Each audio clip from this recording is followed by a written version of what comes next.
Bonjour, Dr. Edward Ohm here from Montreal with the conclusion on the series of Gnosis, Life as a Soul in a Human Suit. Welcome back. I was just listening to Thunderclap Newman, Something in the Air, and it's probably a song we all want to listen to. And there's also a new Charlie Chaplin speech out on YouTube, so you might want to take a look at that. In the conclusion section, the first thing I guess I need to advise everybody is that you're not going to want to listen to anything I have to say if you don't believe you're a soul that reincarnates from one life to the next, because that's what we all are, who we all are. Our soul is immortal, permanent, belongs to the Creator, energy of the cosmos, totality, whichever word you choose to use. The Bible stuff, all of the sacred writings, they have good messages, but there's a lot of skullduggery going on in the historical facts. If you go to my website, Gnosis, GNOSIS.com, you'll be able to pick up on some of the stuff that's been already proven to be, as my Greek friends say, malakamenes, which is bullshit.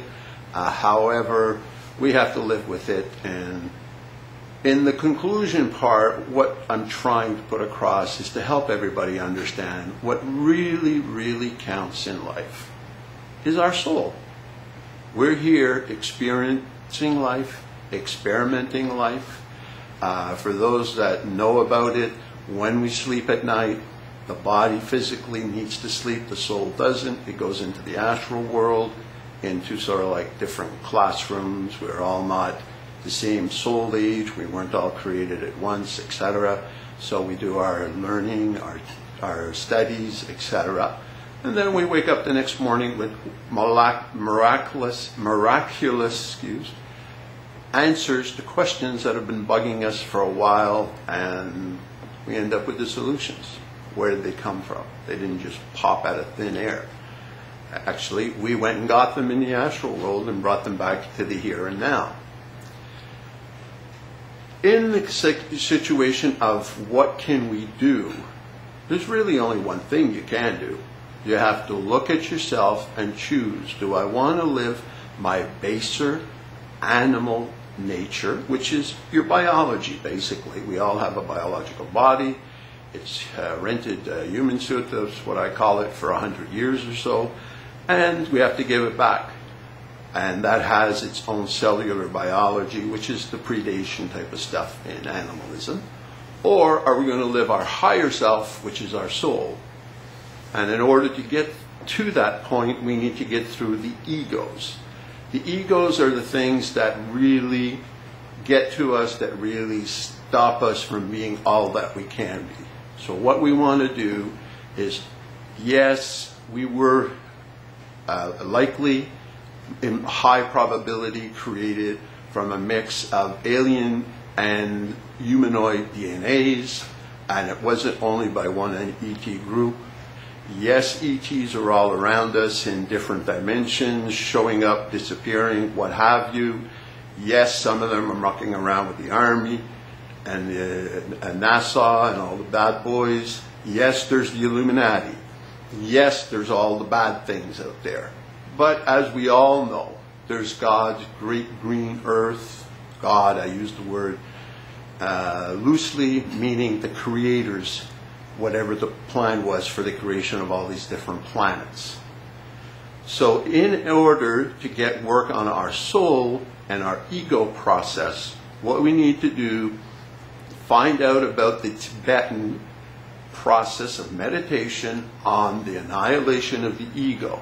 What that'll allow us to do is to get inside of ourselves, to know our real self, because a lot of people want to show the external portion, but they really don't want people to know what's really going on inside.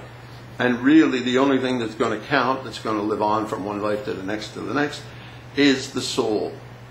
So by learning to meditate on each of the 7 sins, how they first came about within us when we were children, when we were teenagers, and how they finally set themselves within us that became part of our personality that's externalized.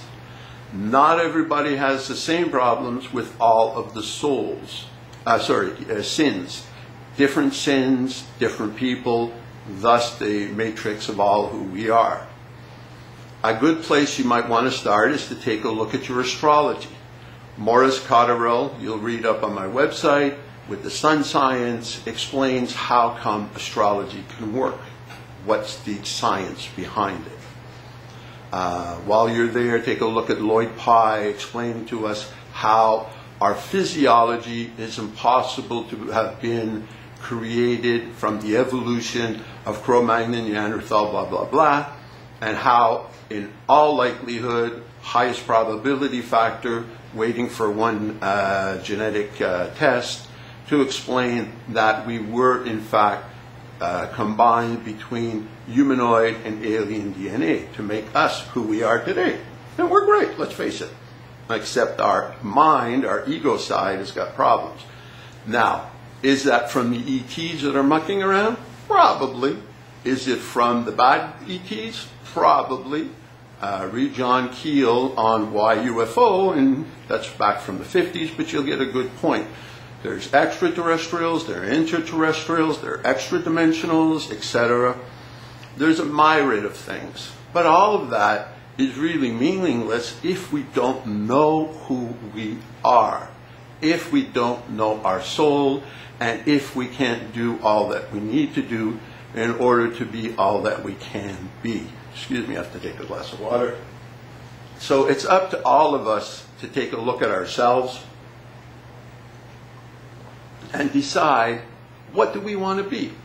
Do we want to be our baser animal, or do we want to be our higher self?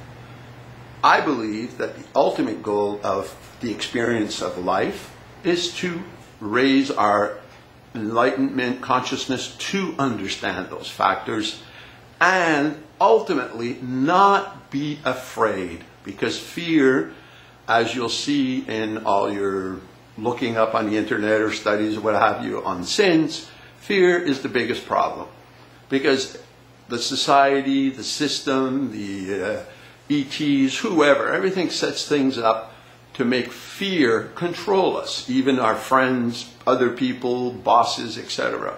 But what we really want to do is to be fearless, which means what? To be love.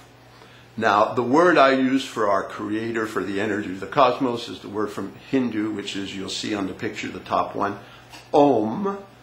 And in the case of Om, it's a great vibrational sound. It's love and expansion and continual fluctuation, as in the Fluxion theory, which you can find out on primordality.com. And from that point, you'll be able to say to yourself, hey, I can work and not have fear, and I can deal with all of the crap. And believe me, there's going to be more crap that any one of us wants to know about coming down the tubes. It's going to be bad. It's bad as it is. We all know it. But take a look at it from 2,000 years ago to 1950s. Take from 1950s to 2000. And now what's happened in the last 10 years. And we think we're living in hell. And yet we look all around this and we know it's sort of like paradise. Everybody tries to make Earth their paradise, but that can't be, because we're here to test and experiment with things. Earth was not made to be a paradise. So please, in the name of Om, who would love it if you requited his love, which means going back to him and seeing yourself as the loving person, work on the egos. Take a look at my site, Gnosis, GNOSIS.com, and namaste.